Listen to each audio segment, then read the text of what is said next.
Hi, this is Steve Marsh again in my continuing role of docent of PS Poetry Slam Archive, or the museum of kind of interesting effluvium that came out of the Poetry Slam event.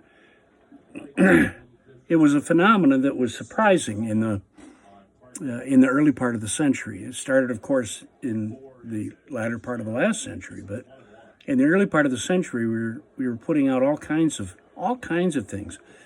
The base of it, of course, was to make poetry in an audience situation, performance poetry in an audience situation. But all these people who came in from all over the country, in fact, all over the Northern Hemisphere, and to some extent even from Europe, all had developed relationships and were finding ways to make connection and to keep their contact information available to each other.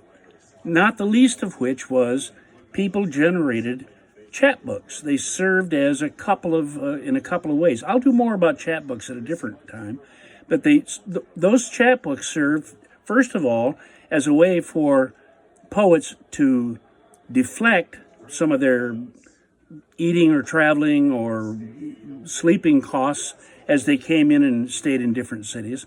The other way, of course, was they would trade with one another in an attempt to find ways to contact each other, stay in contact, appreciate each other's material, but stay in contact mostly. One of those that I thought was clever was a guy named Eric Ott. And there are things that bothered me about Eric Ott, but you know what? Promotion was not one of them.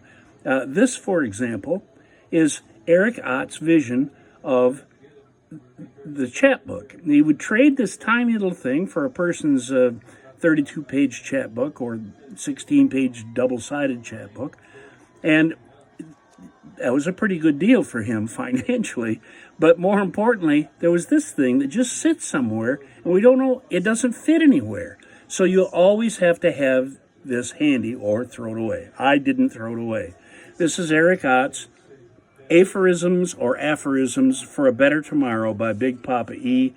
And on the inside, it tells you it's copyright 2008 by Eric Ott. And it gives you his contact information, his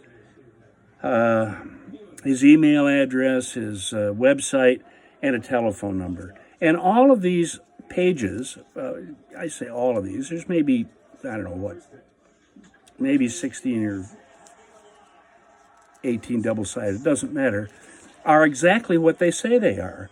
They're aphorisms for a better tomorrow. For example, it doesn't matter what you want, do what you're told. That's an interesting one. Can you please come and get me? I don't know what these are. They aren't exactly poems, but it worked for him. And the whole thing is an inch and a half tall and 2 inches wide, and you slip it into your pocket, and at the end of the day, you pull it out and you say, oh yeah, Eric Ott. And maybe you put this information into your database or whatever. But there it is, World's Smallest Chapbook by Big Poppa E.